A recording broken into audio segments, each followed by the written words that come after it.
So Oh, good afternoon, Christopher Wilkinson. Very nice to have you again in this interviews series. It's the second time I do interview with you, so most welcome and happy Guru Padmasambhava Day. And thank you for accepting again to give me interview about your wonderful new translation that reads the Vajrasattva MahaTantra. Thank you so much for your kindness in allowing me to interview about this wonderful book. And I would just like to remember it's the second time I do interview with you. So I think our viewers already know about you, but I just like to tell them or remind them that you were a teacher for 5 years. You were a professor for 5 years, and you have published 46 volumes of translations of Tibetan literature, and you are currently engaging further translation of these great classics, these great tantras. So welcome, Christopher Wilkinson. Thank you so much. hello. I'm Hello. very happy to be here today. Thank you. I'm very happy, and I feel overwhelmed with this wonderful Vajrasattva MahaTantra. It's a wonderful, amazing book. I felt overwhelmed with this translation. Thank you so much, Christopher. So I would like to start this interview by asking you, please tell us a bit about your life as a translator, Christopher, please. Well, I think what I should say is there's many kinds of translators. Yeah. And these days, um, you generally hear about the translators in the academy and the translators that are working for the practitioners. And Now, those translators who translate for the academy, their target audience is other academicians, and they use a language and a style that is very appropriate for that community. But it often is not resonating with the popular people. And the translators who translate for the practicing community are generally their target audience is the practitioners. So you find a lot of sadhanas and prayers and these kinds of documents that are useful for practitioners to practice. Now, if you work in the academy and you succeed, you can publish your book and then you get tenure and you get a job in some prestigious university and they give you lots of money and prestige. And you can teach other students how smart you are. And many people do that. Yeah.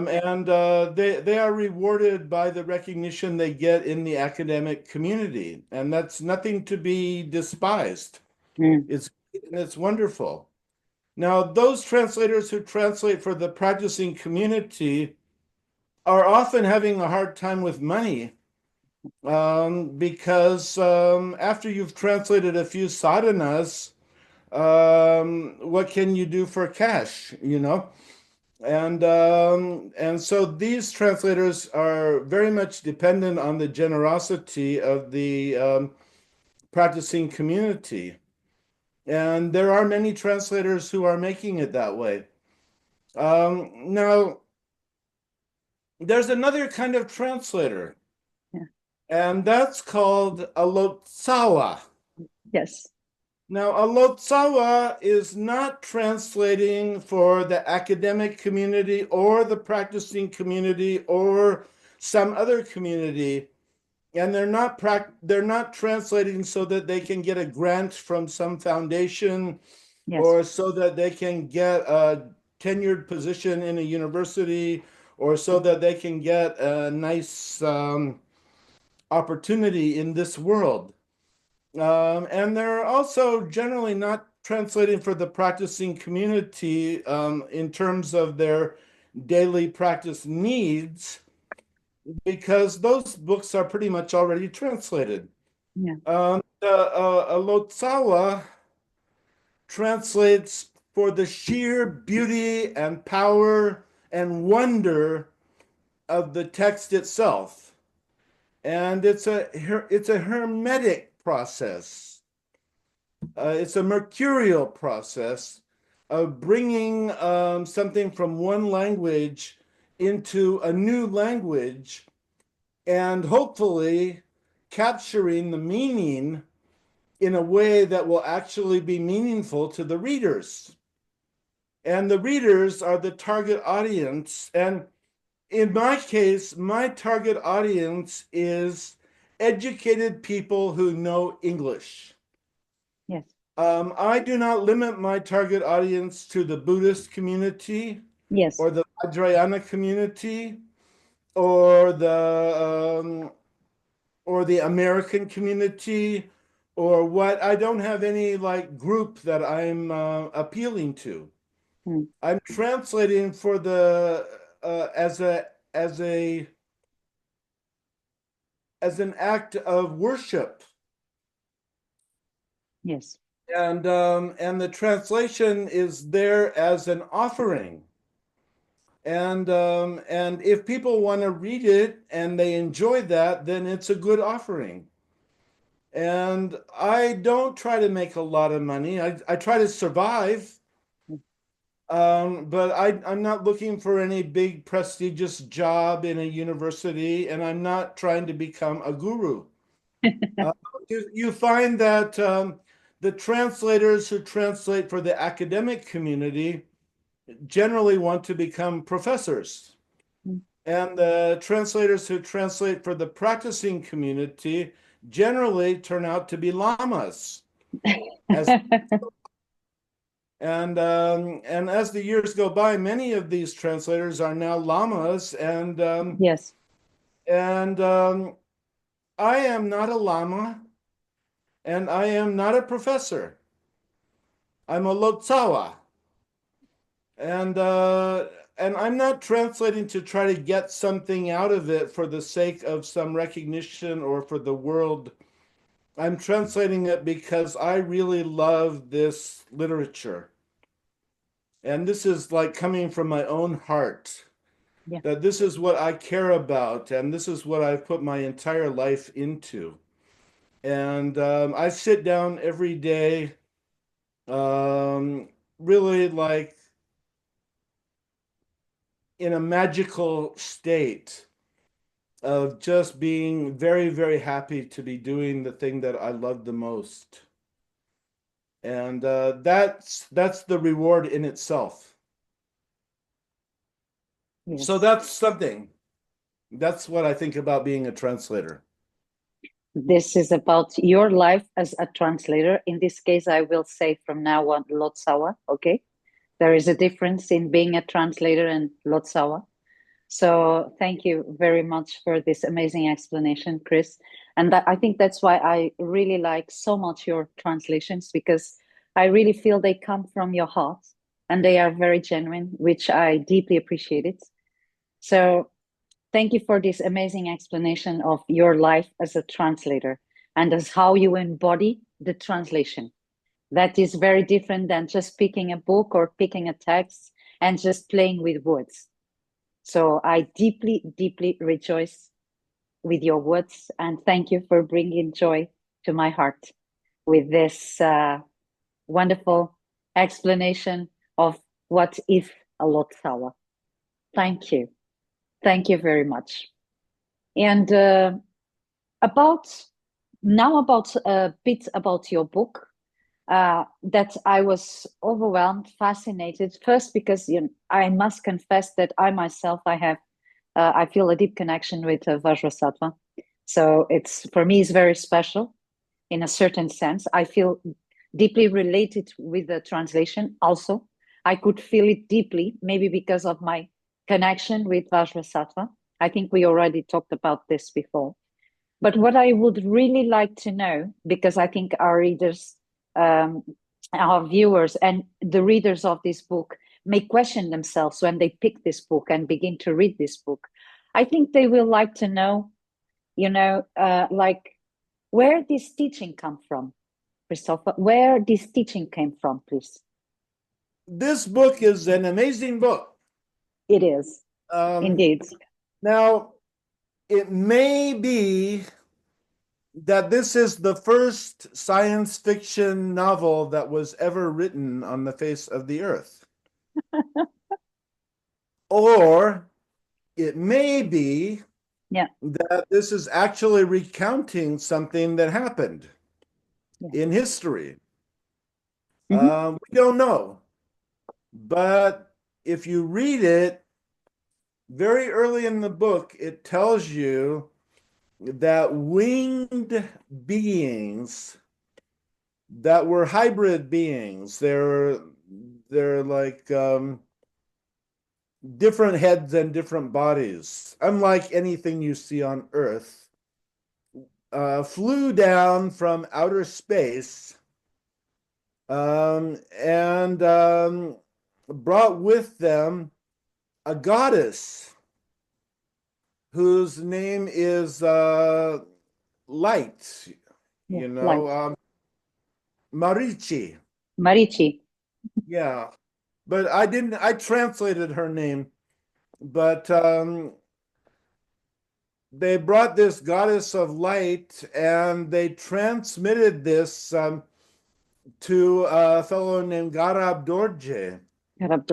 Now, when this was happening, apparently Garab Dorje was living up on the side of a mountain. And when this transmission was going on, the entire mountain was encased in lightning bolts and massive light ray beaming thing that everyone could see for miles around. And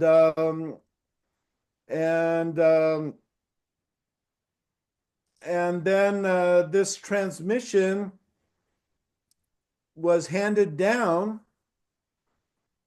from that time right down to me, because I received this teaching from Digo Khyentse Rinpoche, who received it from his teacher right on back to Garab Dorje. I was thinking precisely of that. I'm translating it for you as a representative of the lineage. Thank you. I'm very blessed. I was thinking about that. Please keep going.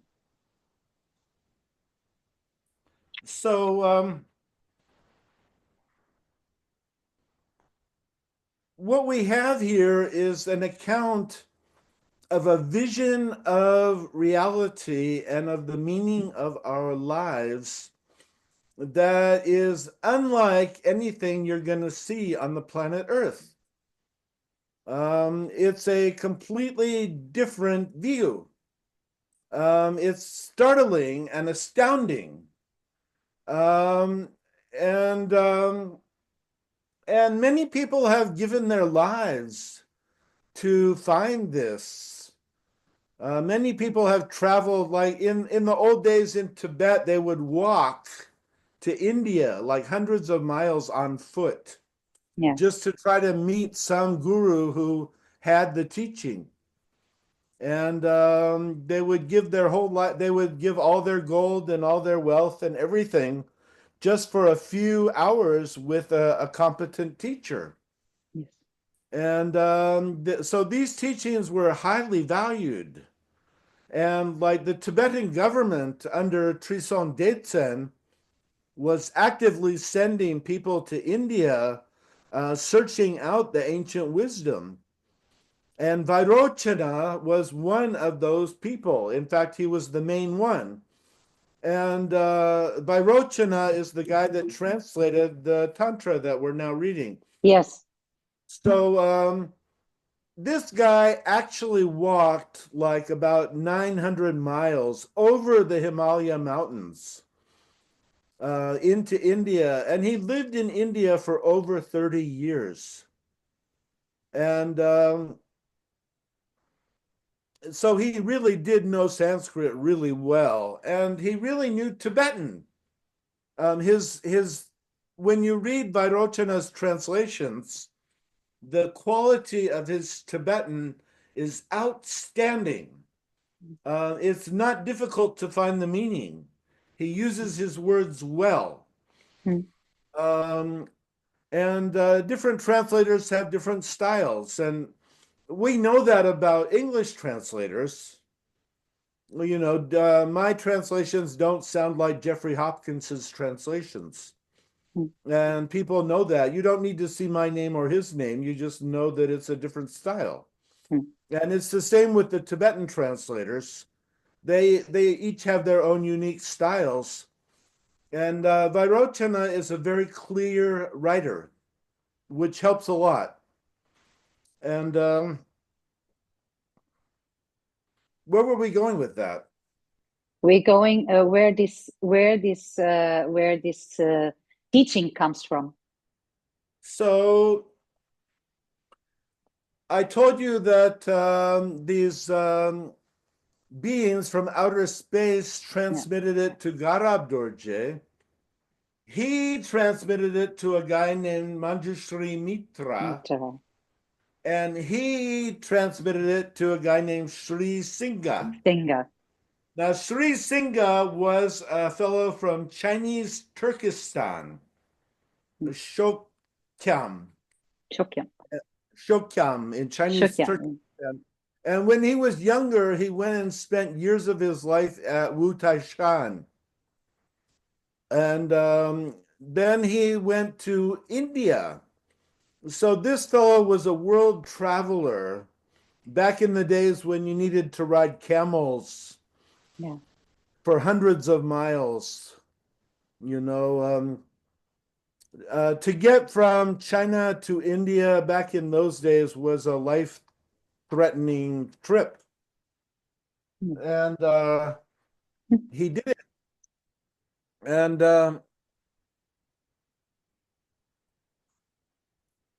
he was there at the capital of Magadha in India, and he was probably working as some sort of a ambassador, doing international political consultancy with the king of India, with the government of India. So he was a very important fellow, and he would have been speaking the Indian language, Sanskritic languages, as well as Chinese and Turkic languages.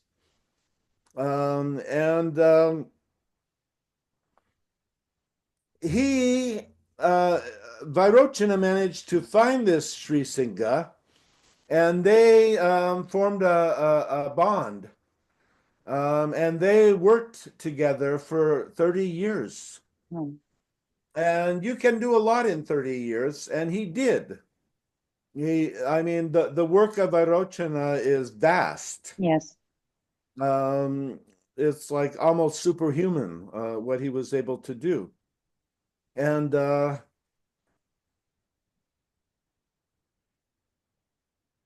so the transmission comes from outer space to Garab Dorje, to Manjushri Mitra, to Śrī Singha, to Vairochana, and then Vairochana goes back to Tibet at the age of, I think it was 55. He went to India when he was fairly young. And he was immediately present at the court of Trisong Detsen and was a very important person there. Later in his, there was the Indian Panditas on the whole did not approve of Vairochana translating the Tantras into Tibetan. And they actually sent a letter to the king of Tibet from the government of India demanding the death of Vairochana, demanding that he be put to death. Now, the story is that the king grabbed a street person, a homeless person that was wandering around, that was like an old man, and put him to death. And wrote a letter back to the Indian government and said, "Yeah, we did it. Be happy." But what actually happened was Vairochana ended up getting exiled from the capital. Yes. And he went to Tsawarong, which is in eastern Tibet, in Kham. And in Tsawarong, he lived out his life working on translations of the Great Perfection Tantras. He did not have many students, very few. And you'll find that the Lotsawa translators generally don't have many students. Marpa is a famous, but Marpa did not have very many students. Yes. Very few. Everybody knows about Milarepa, but try to name somebody else. Yes. You're like Kawa Paltsek is a great translator. And there's no students of his that we know of. So the great translators were probably busy translating and not very busy teaching. Yeah. And that's all right. There's a place for everybody. That is true. So I was retained in the word you said about where this teaching come from. You said like it come from these beings from space, like a thunderbolt. The whole mountain was crashing with lightning and thunder everywhere. Yeah. And like laser light beams were like blazing out across the sky. Yeah. And loud noises were like dragons roaring, coming from out of the mountain. Wow. And it's written in the book. It's like, I'm not making this up. This is exactly what it says. Yes. But that's why I did this question to you, because I think when readers went through this, a few will be a bit overwhelmed with what is written in the book and the way where this teaching comes from. So thank you for clarifying. Yeah. It should be. That's the point. Yeah, that's the point. This is not a book that's written to try to make you feel good. Yeah. This is a book about ancient wisdom that does not die. Yes. That's what we need the most in our days, I think. Well, ancient wisdom that never dies.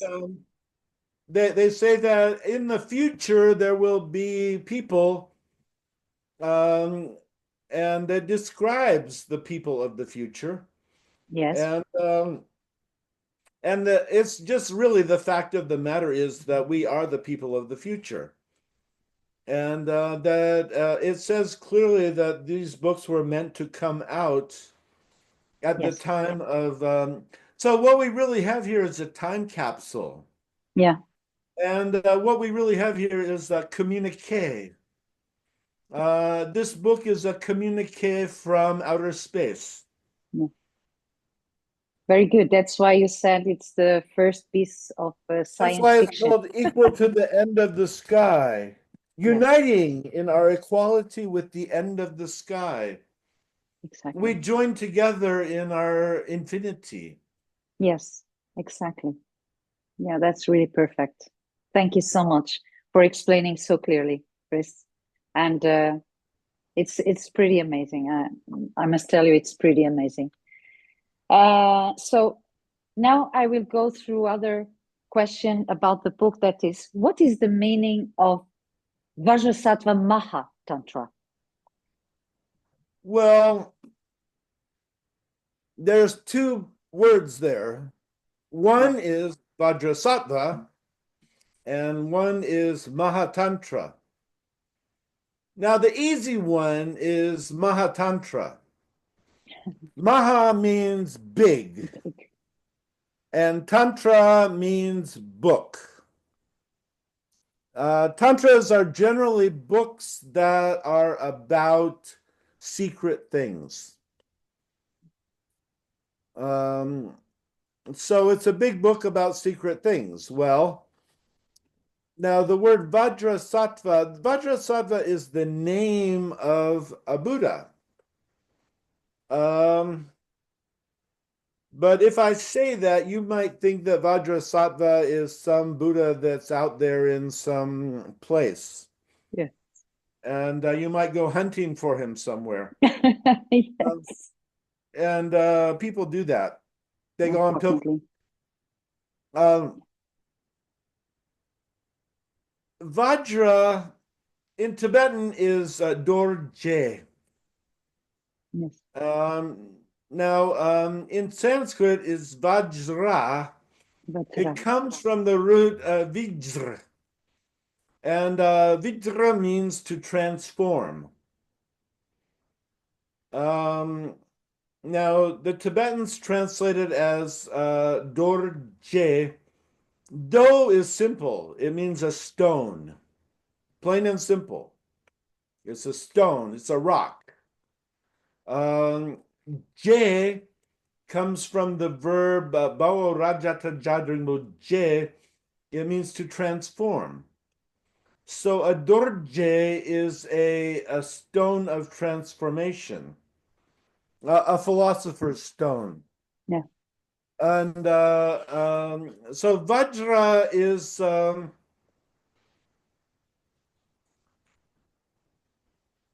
philosopher's stone, and Sattva. Now, it means mind, sentience. So what we really have here is the sentience of the stone of transformation. Think for a minute about the Ark of the Covenant. In the descriptions of the Ark of the Covenant, they describe lightning and thunder and earthquakes, and out of this box with a bunch of rocks in it, there comes out lightning beams and lasers, and all the people worshiping the golden calf get like sucked down into the bottom of the earth. And they put this thing in front of them when they went into battle, and it would wipe out their enemies before they would get there. That's coming from the stories of the Old Testament about a completely different tradition. But if you think about what the Ark of the Covenant sounds like, it sounds exactly like a Vajra. This is some kind of a stone that has the power to transform reality. Now, when you hear that, you might start thinking, well, we've got to find the Ark of the Covenant, or we've got to find the Vajra. And you can go places like Vajrasana in India, where the Buddha attained enlightenment. Vajra means Vajra, and asana means a position or a sitting. So Vajrasana means that he was sitting like a Vajra when he attained enlightenment. He was sitting like a stone, but not a stone. In our culture, we think that rocks are dead. No. We think that rocks have no life. And this is not the view of the Vajrayana. In the Vajrayana, we definitely think that rocks are alive. And they're full of awareness and life force. And some rocks do have the power to transform. I mean, look at these nuclear reactors. Yes. They're rocks that are turning into energy for millions of people. Exactly. So you could probably say that nuclear reactors are another kind of Vajra. Makes sense. When you say Vajra Satva, you might think that you're going to find a Vajra somewhere, and people go hunting for them. I can tell you what I think. Please. What I think is that the only Vajra you're ever going to find is your own mind.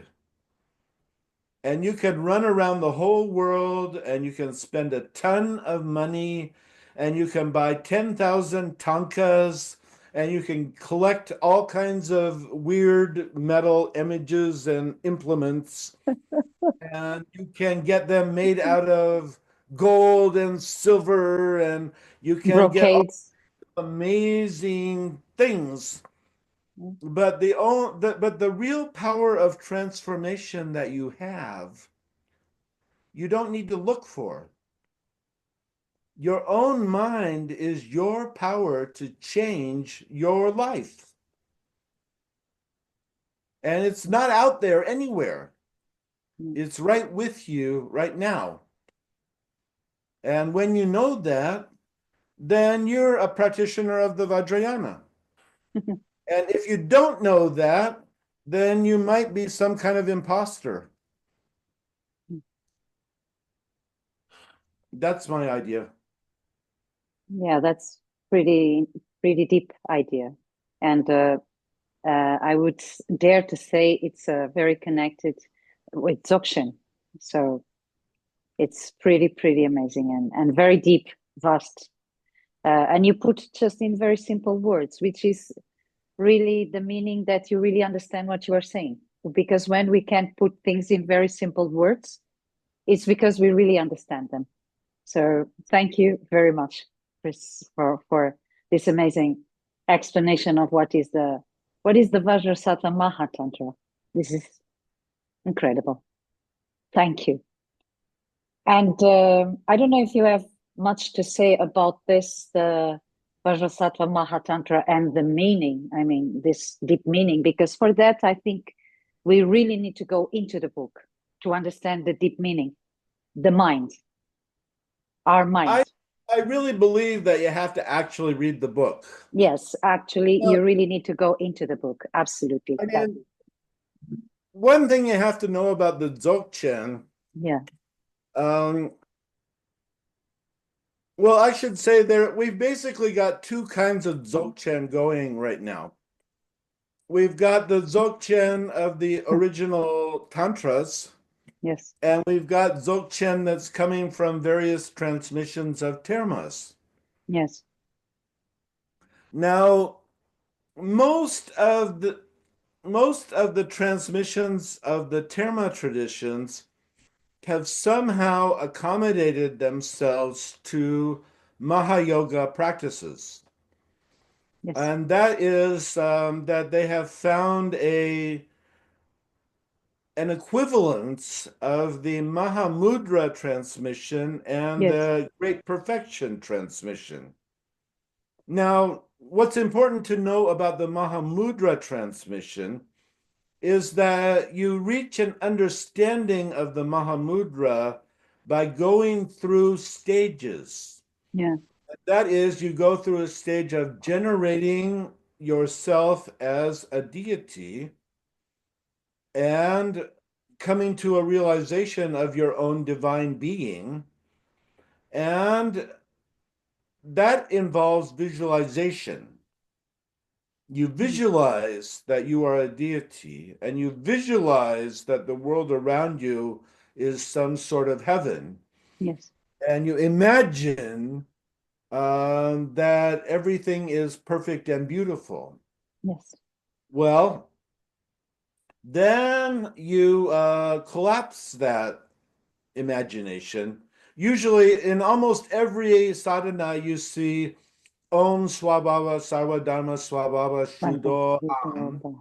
And when you say that mantra, everything melts into emptiness, which I suppose you're imagining like empty space with no stars in it, which is kind of a weird idea of emptiness anyway. But anyway, so everything melts into emptiness, and then you just sit there and like watch your mind. And that's when you're not supposed to have any thoughts. But we all have thoughts, and the thoughts don't stop.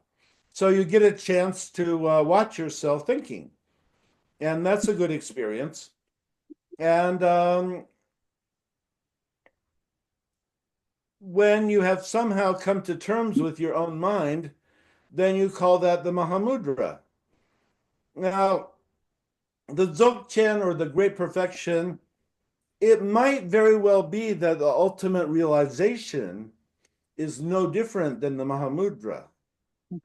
But as far as the approach goes, the true Dzogchen of the Kama, of the old tantras, there is no generation or perfection in terms. When in the Mahayoga, when they say perfection, they mean the perfection that comes after the generation. Sort of like if you're engaged in an active encounter with someone and you build up an amazing intensity of energy and it explodes into something, and then you're just sitting there with an empty mind, feeling good about life. Well, that's the Mahamudra. But in the case of the Great Perfection, you don't do anything. Yeah. You don't build up any energy. You don't encounter any consort. You don't visualize any deities. You don't consummate any sort of like divine union. You don't melt into space. You just basically are who you are. And when you That's come the to most difficult part. I don't know, like many masters who have realized the Great Perfection go right on practicing their Mahayoga Tantras. My guru Dingo Khyentse Rinpoche was going around teaching Mahakala and Vajrakilaya and, you name it, those people who needed it. Yeah. And I did receive the Hey Vajra empowerments completely, the great empowerments of Hey Vajra from him. And that's a Mahayoga transmission. So the Dzogchen does not say that you should not practice the Dharma. Yes. It also does not say that you should practice the Dharma. Yes. It's really not, the Dzogchen really doesn't care whether you practice the Dharma or not. Yeah. Because in the end, you have to ask yourself, do I care whether I practice the Dharma? And if you care, then that's your life. And if you don't care, then what are you doing?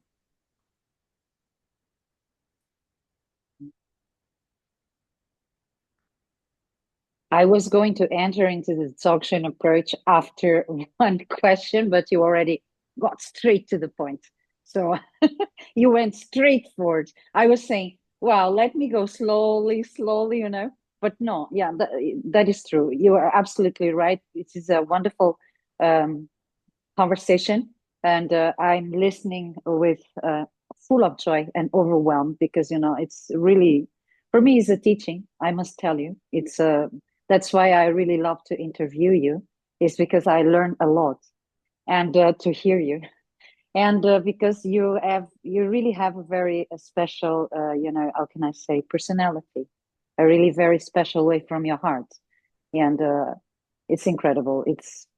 I don't have much words. I want to go ask you something, and then of course we are going to this Dzogchen approach. That was one of my main points also in this interview because of this book, but really I insist to the viewers that they really have to go through the book to understand a few of the things we are discussing. Yeah, because like this Great Perfection, like one of the big problems with the Great Perfection is that you can't do anything with it.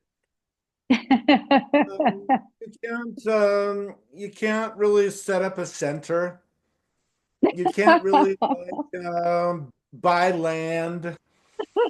You don't need to build any buildings. You don't need any shrine.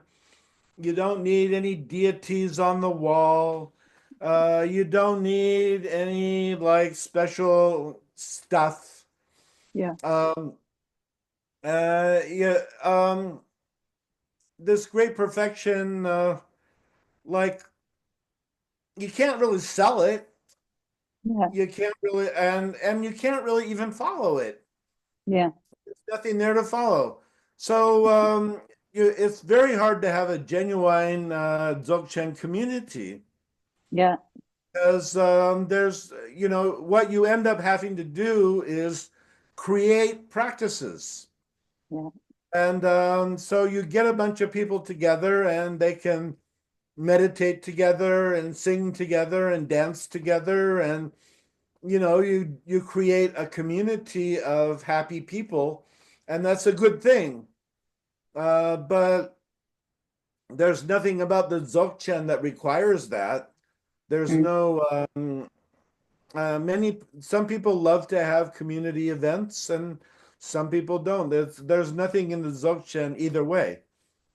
Um, Yeah. I was so hearing you. do about the Dzogchen. All you can really do is read it. That's what you can do. There's nothing to meditate on. There are no visualizations. There are no breathing practices. It doesn't matter one bit whether you stare at the sun or you don't. Um, it doesn't really matter if you sit in a lotus position or you don't. It doesn't matter. Like, so what is interesting about the Dzogchen at all? It's Everything.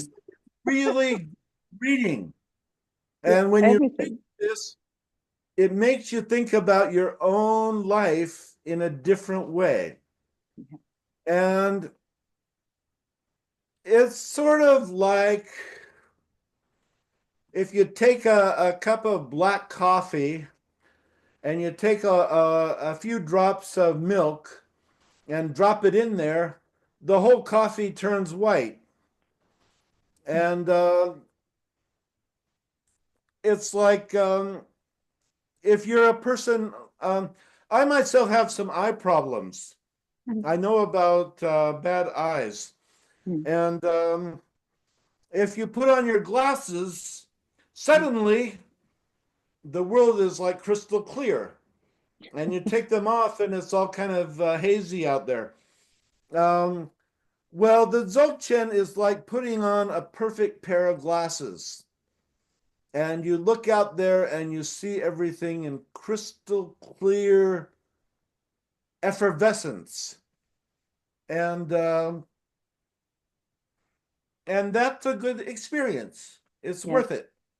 And it only, this is a big fat book, but you could read it in 2 or 3 days if you tried, if you wanted to, or you could read it in a month, But I'll bet you anything that if you read it, you'll find that you're thinking of your own mind in a new way. Yeah, absolutely. That's what I was going to say because some people will get scared when they see the dimension of the book and the size of the book. They think, wow, this is very, no, it's Well, this is so, called the Great Tantra of Vajrasattva. This is the biggest one there yeah, is. yes, Now, a lot of people out there, yeah, and I'm one of them, have done 100,000 yes, recitations of the Vajrasattva mantra. yes. It goes like this. Om Ahum Om, ah, Teno Padi Tridi Dome Bawa Sutokoyo Me Bawa Sutokoyo Me Sutokaya, Bawa Mebawa, Anuraktu Anuraktu, Me Bawa Mebawa, Sarva Sarva Siddhi Siddhi Mipaya, Sawa Karma Sarva Karma Sutta Tutsame, Kam Shidan Kuruhum, Om Ahaha, Om Bhagavan, Ho Bhagavan Bhagavan, Sakatagata Mama Mutabindra Bawa Mahasamaya Mahasamai Sato. Satoha. Ha. Now, the short one is Om Vajrasattva Hum. And that's the mantra. Now, a lot of people have done 100,000 of those. I did. I did them when I was a kid. And if you have done those mantras and you pick up this book Yeah. and you read it, I guarantee you that it will awaken seeds that you have already Yes. planted in your spirit. Um, but that doesn't mean that you have to be a practitioner of Vajrasattva to read this book. Yes. If you are that, if you have practiced Vajrasattva seriously, this book will be very important for you. I have no doubt. But if you are interested in Vajrasattva, this book is the very best source for finding out who Vajrasattva really is. Yes, absolutely. I can testify that. You read it? No, I'm suspect because, yeah, never mind. But this is just to say that when people look at this kind of book and they don't know what is inside, then look at this and say, wow, this must be so intense, so complicated. No, it's just the contrary, exactly as you explained. If people have some interest about Vajrasattva and to know better Vajrasattva, and if they already have a connection, as you mentioned, with Vajrasattva, this is a delightful, this is amazing book to read. So I would like to go into a small passage so our readers can have an idea of what we are talking about, because until now we are talking about the book, but we are not giving them, concrete examples, very direct and straightforward examples. So I would like to go directly through this book, and I would like to go to the page, this page of the book that I really felt very overwhelmed, because oh my goodness, it's incredible. I'm still, digesting all the information I received from the book. So I'm going to the page 145. And if you allow me, I will read because this really touched deep my heart, and I would like to share with people so they can realize what is this book about in the practical sense. So they don't think you have here an encyclopedia full of academic terms about what is the MahaTantras, what is the Vajrasattva, what is this, what is that. Simplifying and straightforward, deep instruction. So I will go. Do you allow me? Yeah. Thank you. So we are in the 145 page, 145, and the title is Transformation Without a Search. And we have here these just very small lines I would like to take. Oh, protector, what I'm asking is that you please explain how we are to use majestic methods that are free from strife and projection to worth toward the realization of a jewel wealth that is expelled into the actual of the sky.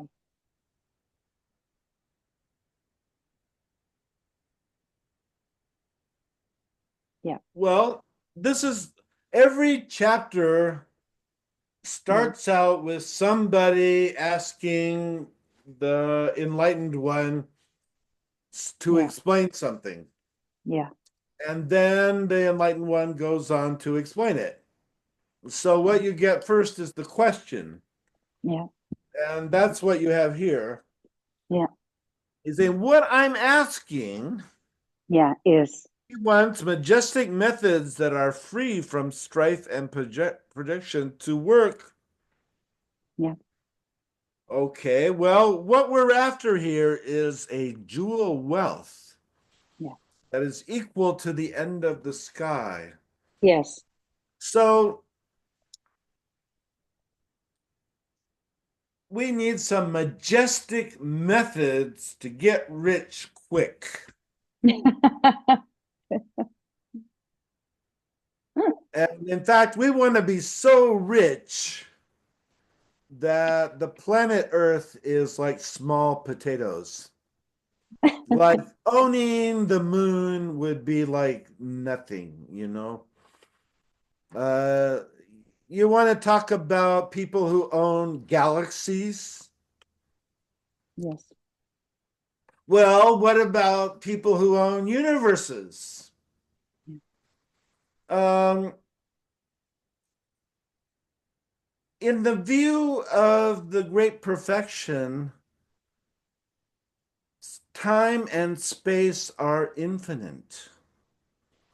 That's really hard for people to get a grip on. Infinity is not conceivable. And you have all these amazing geniuses in the science community trying to figure out where the universe started and how they have their big bang, and they think that the universe is expanding. But where is it expanding into? They cannot conceive of infinity, and they assume that there must be some beginning. And when we start to think in terms of infinity, then small things on the planet Earth start to seem a lot less significant. Like, does it really matter who owns this piece of land right here? Yes. If I own it, I'm going to die and somebody else is going to own it. I have a house, like I own my house, but I'm going to die and somebody else will live in my house. The stuff that we have, like some people have a lot of stuff. Some people don't have much stuff. But many people identify with their stuff. And they start thinking that they are their house, and they are their couch, and they are their TV, and they are their car, and they are their clothes. And they start to identify with what they possess. And this is actually a good way of turning yourself into a frog in a well. And in the Dzogchen, we're not trying to be frogs in wells. Yeah. Now, frogs in wells have a pretty good life. They've got a solid stone wall, they've got plenty of water, lots of bugs fly in there and they can eat them up. And they live in their little well and they think that they're the king. They do. They're very proud. And they get all the food they want, and they, they're happy. They're frogs in wells. I don't want to be a frog in a well, and so you start thinking about the bigger picture, and it doesn't really matter if I own this or I don't. Yeah. And if somebody else owns it or they don't, doesn't matter. And if they're happy, I hope they're happy. And if they're miserable, I hope they find a way out of that. But this concept of ownership kind of melts away when you start thinking about the vastness of space. Yes. And exactly. in the Dzogchen, they talk a lot about the vastness of space. Right there in the title, uniting our equality with the end of the sky. Yes. The end of the sky, that there is no end of the sky. Yes. And we are equal to that. That's you and me. That means you are equal to the whole universe. Yeah. And the whole universe is equal to you. And this is actually the same message that you read in the Brihadaranyaka Upanishad. Yes. Where Yajnavalkya is told, Tattvam Asi. You are that. You are that. And it's interesting to note that the Upanishads, which contain the essence of the wisdom of the Vedas, yes, and the great perfection, the teachings of the great perfection are described as Upadesha. Upadesha, yes. Now, Upadesha is exactly the same word as Upanishad. Um, it's just a different morphing of the verb. But in this, that's exactly the same Sanskrit word. And what you find is that the Buddhists are calling their teachings Upadesha, and the Hindus are calling their teachings Upanishad. But you know what? These Yes. people were friends for thousands of years, hundreds of years. Yes. Yes, I know. These Yeah. Mahasiddhas were hanging out with each other Yeah. and talking with each other and understanding each other. Yes. And what we're really getting is the essence of the wisdom of these people who lived 1,300 years ago. Um, and now some people have accused the Dzogchen of not even being Buddhist. And actually, the Dzogchen doesn't care. It doesn't care if it's Buddhist or not. Some people say that the Dzogchen was actually Bun. Yeah. And Dzogchen doesn't care. You can call it Bun, or you can call it Buddhism, or you can just call it, Whatever life. you want, whatever you Uh, wish, as you but wish. the point is to find that aspect of your own mind that is clear and to stay with that clarity. And that when you have that clarity, you are rich. You owe everything. You are rich. Like you just look at a mountain and it's your mountain. You don't need a piece of paper from the government to say that you own that mountain. Um, you just have to look at it, and there it is. And if you go and look at the ocean, then the waves of the sea are yours for that moment. But the thing is that it's a different kind of possession. They're yours, but you don't own them. And this is a trick of the Dzogchen that you can have it all without owning anything. And when you can escape from this concept of ownership, it's like there's a story of the Buddha, Shakyamuni.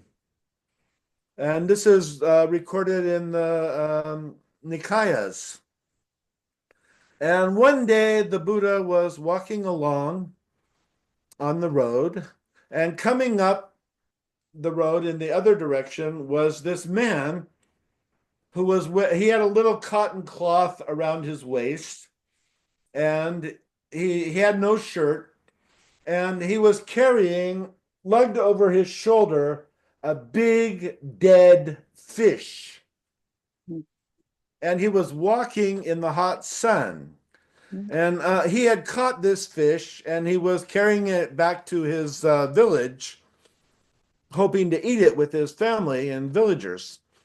And it was a big one, but because the sun was so hot and it was a long journey, and the fish was really rotting, and it was stinking really bad, and the kind of goo from the dead fish was like covering this guy's body. And the birds, the crows, were starting to come down and peck at the fish, and then they would also peck at the man as they were doing it. And he didn't know what to do, and he was carrying this dead fish, and then suddenly he meets the Buddha there on the road coming the other direction, and he says, "Hey, you're the Buddha, aren't you?" And the Buddha says, "Yeah, I am the Buddha." And these are just two guys on the road in the middle of nowhere, right?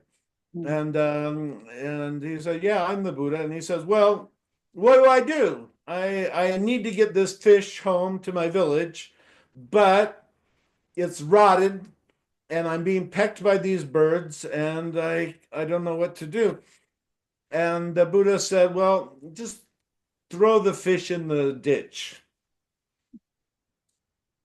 And he did. He threw the fish in the ditch, and then he felt so happy, and he just walked on because he knew that they couldn't eat it anyway because it was rotten. Yeah. And once he just threw it in the ditch, his load was immediately dumped, Yeah. and he attained enlightenment at that moment. Yeah. And this is recorded. This is a story that you find even in the traditions of Sri Lanka and Thailand and Burma and all. This is a well-known story about the Buddha. Mm. And the Dzogchen teaching is not much different than that. Mm. It's like if you're carrying a bunch of rotten crap, just dump Yeah. it. Just dump it, yeah. Don't complicate. Yeah, it's not a big It's not, complicated it's not a process. big deal. Yeah. Thank you, Chris. This was brilliant. I just wanted to bring this passage of the book because first I really found it amazing. So deep, so simple in just a few lines. Look at the deep meaning you can bring out from here, which is full of wisdom, you know, and so simple, so simple. So I would like to go, like, because we have been talking indirectly and I didn't want to go there so straightforward, but you immediately jumped there and that's perfect. But I would like to know, please, can you elaborate and explain about Vajrasattva from a Dzogchen approach or perspective, please? I think we already talked about that. In a Basically, certain sense, we jumped immediately there, but let's make it very short and straightforward. well, there's basically two visions of Vajrasattva. The the common vision of Vajrasattva is as a deity of purification. And by the power of Vajrasattva's blessings, we can wash away all of our negativities and actually clear our bodies out of all the poisons, and we can achieve a Vajra body.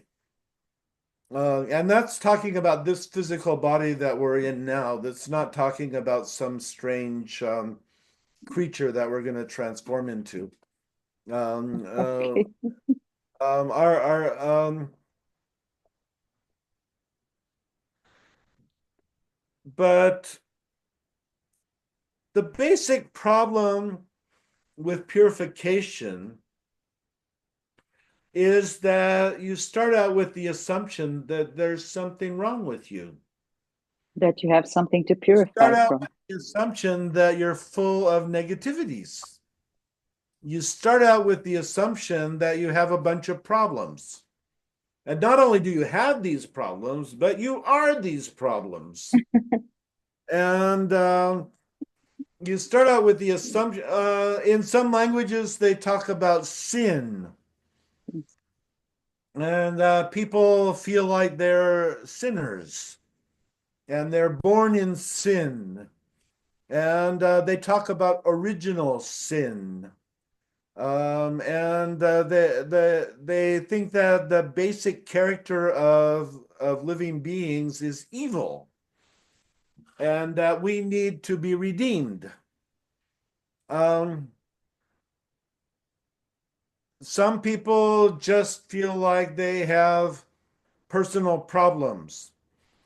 They feel like they're inadequate or that they're failures or that they're whatever. Many people are going through many kinds of negative mentalities.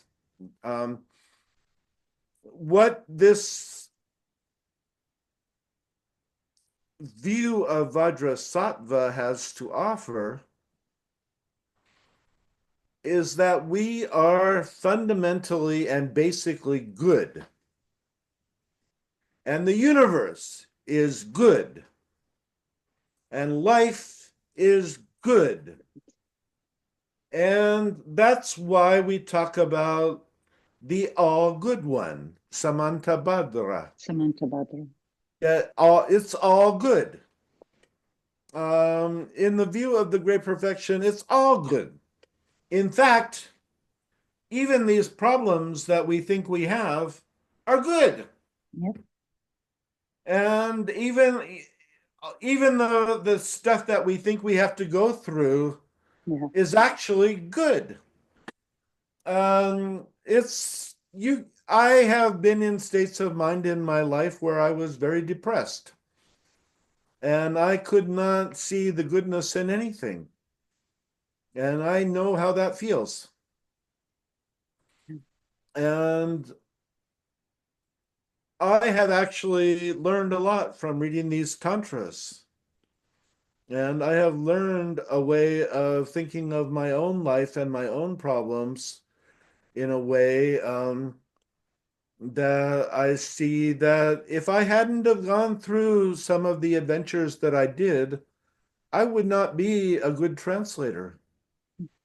And if I had not gone through some of the hard times that I did, I would not have this to offer to the world. And I know that there are many people that are actually much smarter than I am and much more intelligent and much more capable, actually. And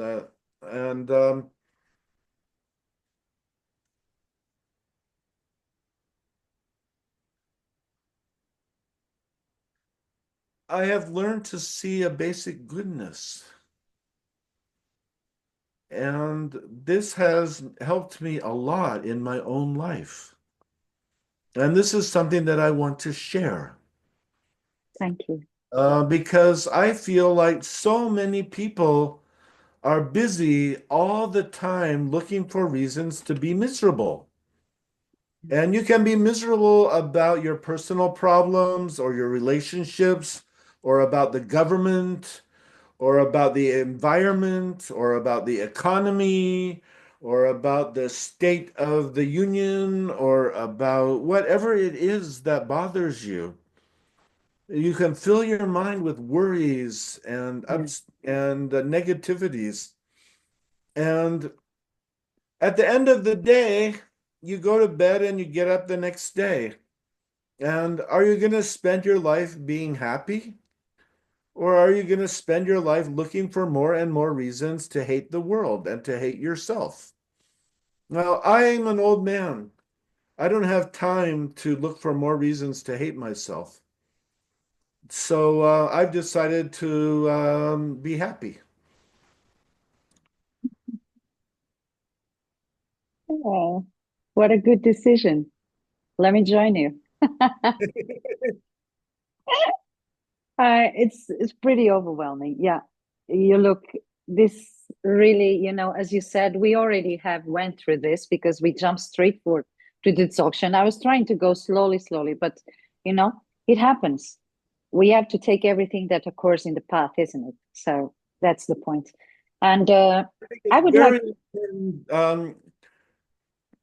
Have no regrets. yeah, People are so busy regretting that they lose the sight of the rainbows in front of their eyes. And that's true. the past is gone, and we don't know what the future will be. All we know is what we have right here. Yeah, And there's no reason to fill your mind with poison. that is And true. you have to. This is the message of the Dzogchen. You don't have to poison yourself. Yeah, that It's is true. just simple. You just choose to be happy. Yeah, Don't complicate. Don't complicate too much. Just choose to be happy. You just throw the thing out. That's all. yeah, just throw the Why? dead. Just throw the thing out. That's all. Easy. Okay, let's go move forward. So I would like to, ask you, because, you mentioned something about our body and the Vajra body and this and that. In Dzogchen, we have a different view of the being, correct? And yeah, we have a very different So view on it, the being. the Dzogchen view is also very different than the common view in another way. Um, it's very ordinary these days to think that we human beings are alone, Yeah. little planet in a dead universe, with empty space and stars that are light years away, Yeah. and that we are the only intelligent life.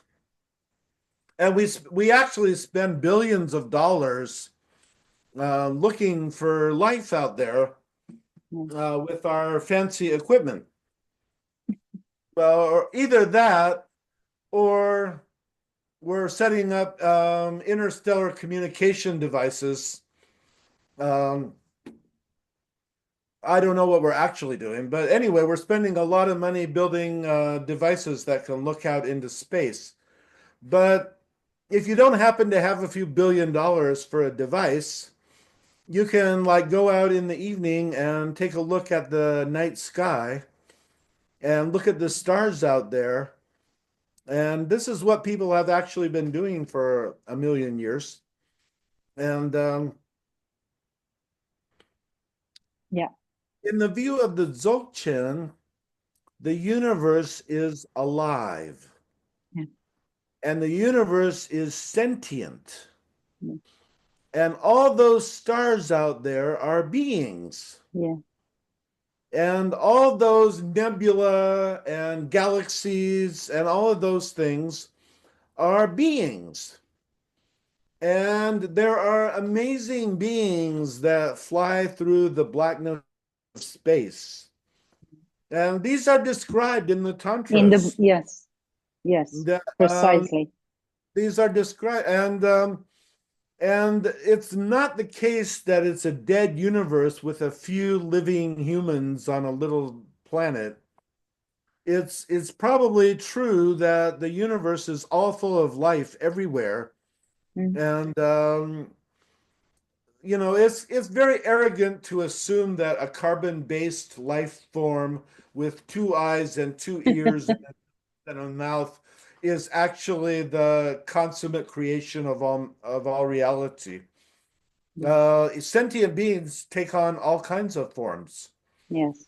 Um, and we all share in a universal consciousness. Okay. And the reason why we can be aware as individuals is because we're actually part of the universal consciousness. Okay. And when you start to, this is called our foundation, Foundation. Yeah. our base. At base, we are one, and we are aware, and we are alive, and we are all in it together. And we're all in it together. Everybody. There's nobody out. Nobody is left out, including demons, monsters, Godzilla. Um, nobody is Evil left out. forces. Evil forces. Even the forces of even Darth Vader. Yeah. Even Darth Vader.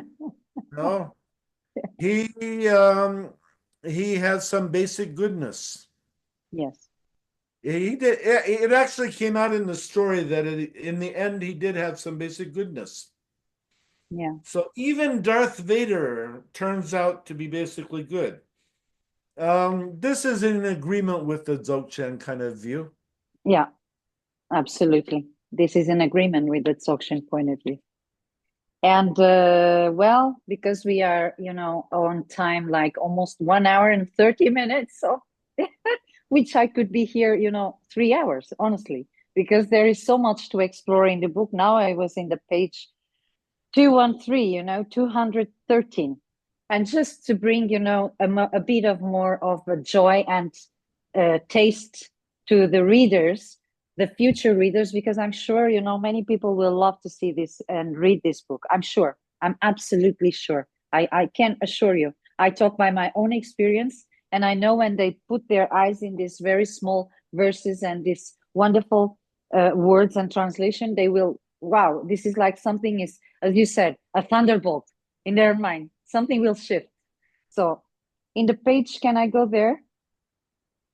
To the page, okay? 213. Yeah, go. Okay. So this says, "Oh, Mahasattva, the most secret of the secrets, regarding one together with all of the Buddhas, is the Bodhisattva." Wow. This blew my mind. Blow, just like a thunderbolt in my mind. Bah. I mean, everybody's looking for secret things, like wow. you know, and like you try to learn all these codes, and you can like go to strange places and look at ancient monuments. Yeah. Have you read the Da Vinci Code? No. No, that's a good book. It's about somebody who runs around looking for symbolic. I heard a bit about the story because of the movie, but I didn't read the book, honestly, to be honest. Anyway, people look for hidden secrets, and they love to think that there must be some hidden secret somewhere. And some people claim to have secrets. And if you give them money and food and worship them, they'll dole out their secrets to you one by one. And some people claim that they have empowerments and magical ceremonies. And if you go to them and offer them your life and your body and your money and your food and everything, that they will give you a enlightenment secret.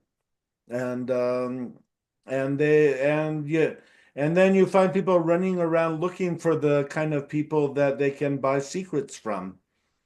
And nowadays, all you have to do is go on the internet and the social media, and people are offering to sell you secrets, like just send in $84 and you're going to get some zap. All right, well, I hope it works. I really do hope it works. But I'm suspicious about people who sell secrets. And the reason I'm suspicious is because I don't believe there's anything that's secret. I think it's all right there in front of all of us all the time.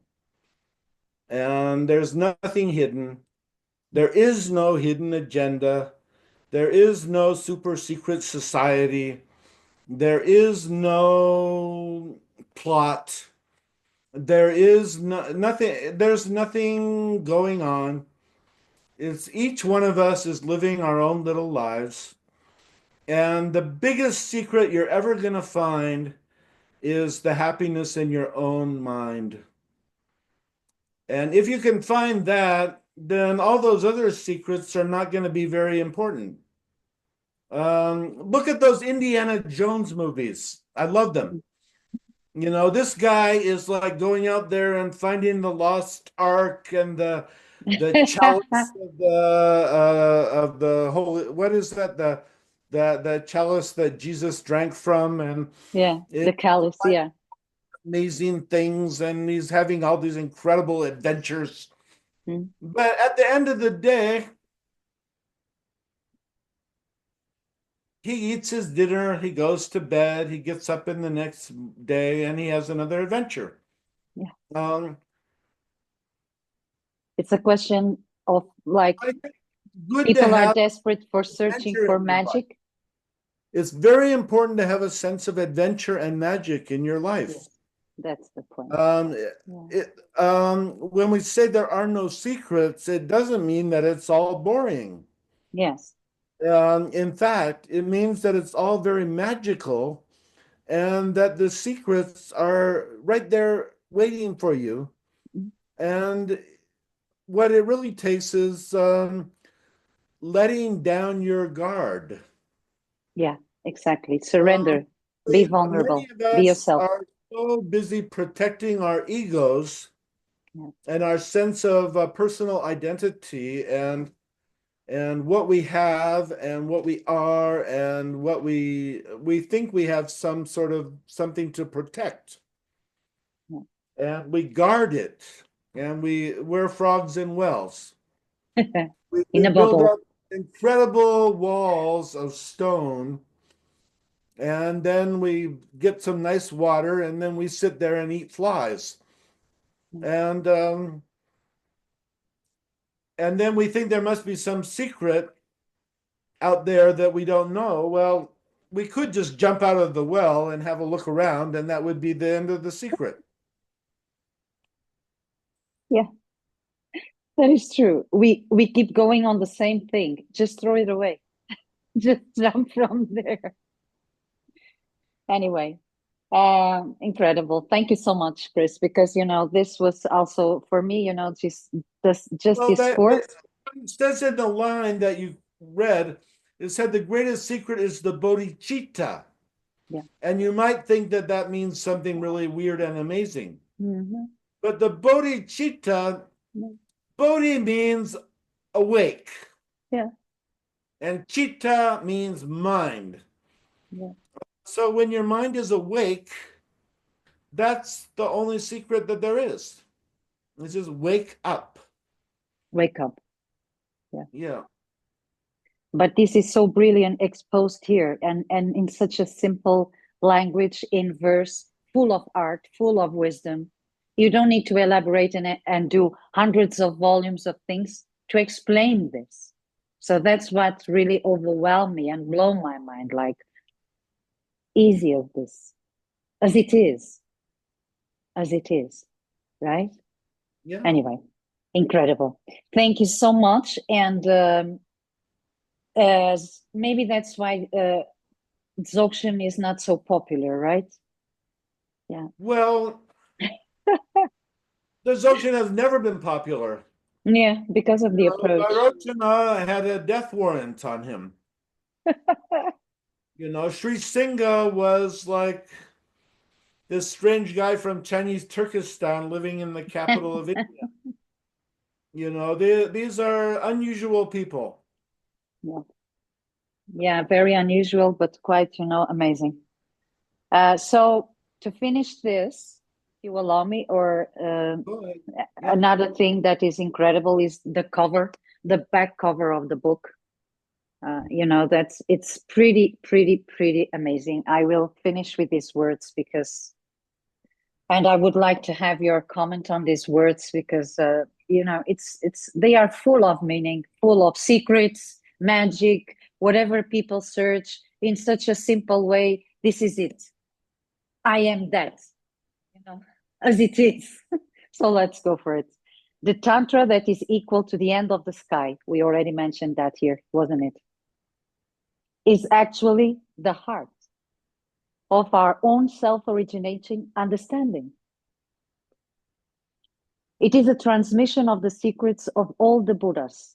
Its magical words are the lineage of the Vajra lamb. It is the kiss of the secret awareness. My goodness, this one is mind-blowing again. It is the kiss of a secret awareness. Or outer views and inner views are joined within our minds. This is explained to be the full store of our roots. Brilliant, Christopher Wilkinson. Thank you. Mind-blowing. Please. Wow. Well, this is it. This is the transmission of the secrets of all the Buddhas. Its magical words are the lineage of the Vajra lamb.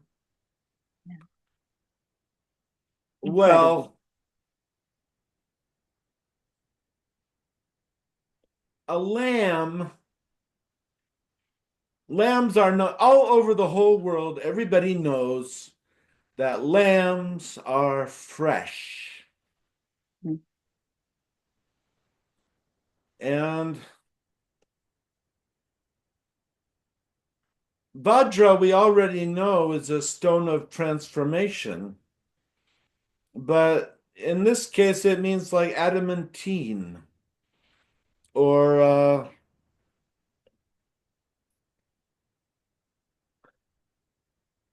Crystal clear. So when we open our eyes and wake up, everything seems so fresh and new. And you look around and you say, I've never seen anything like this before. Even though it's the exact same thing you were looking at for the last 20 years. And you meet people and you say, it's like, I've never met you before, even though it's the person that you've known for 40 years. And you get this feeling that everything is brand new and wonderful and great. And it's like Christmas, and it's Christmas morning, and there's a tree, and it's piles of gifts at the bottom of the tree, and they're all wrapped in nice paper. And you go in there and you just open up the gifts, and it's so great. And it's new, and it's wonderful, and it's fantastic. And it's just your own mind, right here, right now. And you don't need to drink a bottle of whiskey to get there. And you don't need to smoke a bunch of pot. And you don't need to take acid. And you don't need to eat a bunch of mushrooms. And you don't need, I don't know, nowadays there's all kinds of things that you can consume. Yeah. It's unbelievable. There's like, it's inconceivable. All the Search stuff for magic. And all of it is about people trying to feel better about their lives. And that's all it is. That's all of it is. They're looking for some insight or some feeling or some recovery or whatever it is they're going through. And they want to feel better about their lives. Now, with the Dzogchen view, the view of the Vajra lamb, we start out fresh right now. It doesn't matter what kind of stuff we were carrying. It doesn't matter what kind of crap we were going through or what kind of swamp we were living in or what kind of bad relationship we were getting out of or what kind of job that we couldn't live with anymore or whatever it is that we're going through. We just let it drop for a minute and look around and get a fresh view. And that view of freshness is something that's transmitted. Maybe it's like a disease. It's contagious. You start looking at things in a fresh, new way, and then you communicate that with your fellow humans. And they say, wow, like maybe I can see things that way too. Mm-hmm. And then they start looking at things in a fresh way themselves. And then more and more people start looking at life as a new opportunity instead of as an old curse. Yeah. And that is called liberation. Mm-hmm. And that's what this book is about. It's about liberation. Yes. And these last words in the cover of this book, the back cover of this book, are simply brilliant. It's just mind-blowing.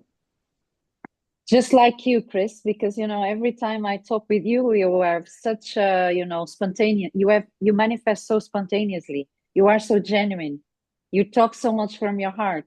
That's really, I think, your interviews, I really love to interview you.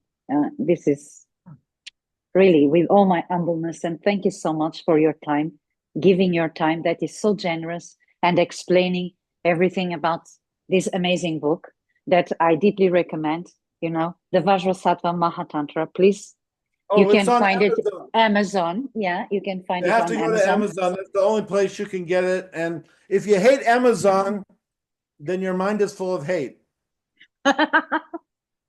Yeah, but unfortunately, you have to throw all your concepts if you really want to read this precious treasure. And if you want to find some magical, whatever you want to call it, you go to Amazon, okay? Just drop your concepts, go there, buy this wonderful book, and that's all. That's all you have to do. Because to be honest with you, it's one of the best books I ever read in my life. So thank you so much, Chris. It was really a pleasure. It's an honor for me to, read your translations and to be able to talk with you with this hour and a half. It's such a bless. Thank you. Thank you from my heart. And I think, this is wonderful through the connection of the Kinsi lineage, Dilgo Kinsi Rinpoche.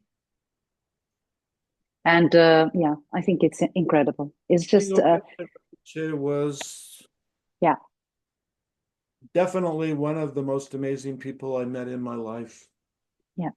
And yeah. He wrote me a poem. Really? How blessed you are. That had my name into the verses, Mm.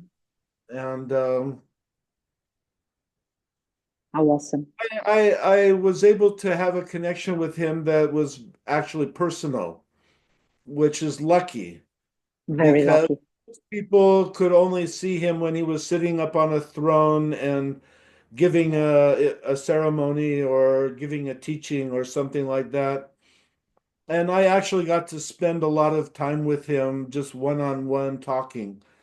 And at that time, I didn't think it was very special, actually, I have to admit. I was a young man, and I didn't really appreciate the kind of attention I was getting. But I have a good memory. And as the years have gone by, I was able to think about the things that he told me.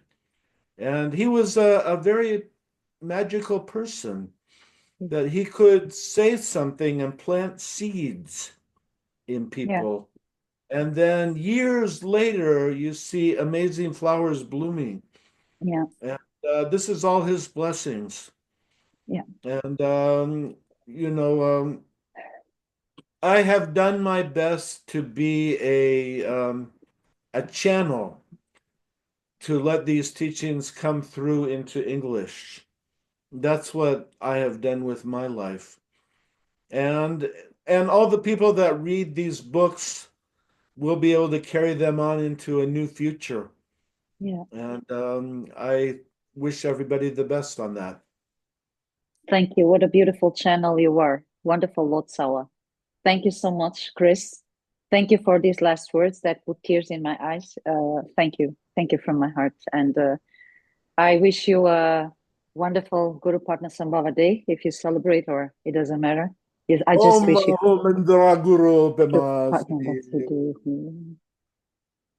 This guy was known for like wandering around with large groups of dakinis.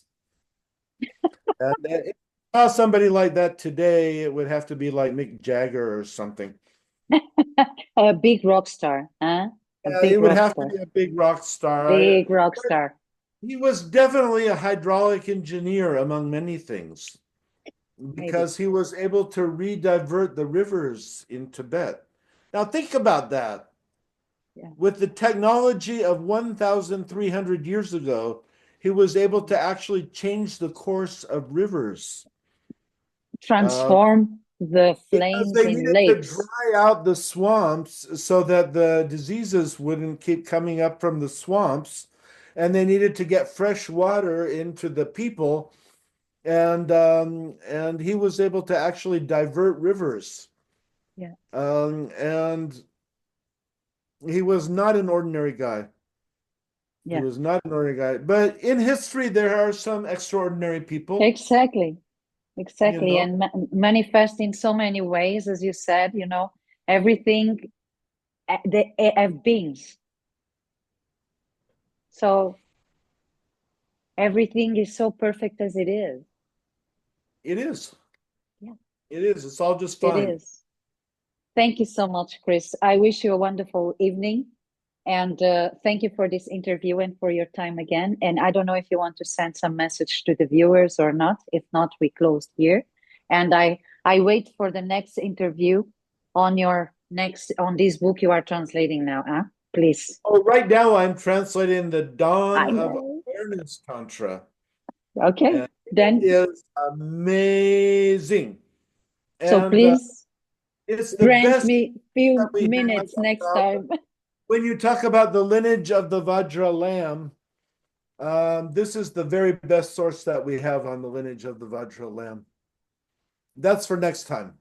That's for next time. Thank you for your time, Chris. All the best. Stay well. Bye-bye. And again, all the best. Bye. Take care. Great.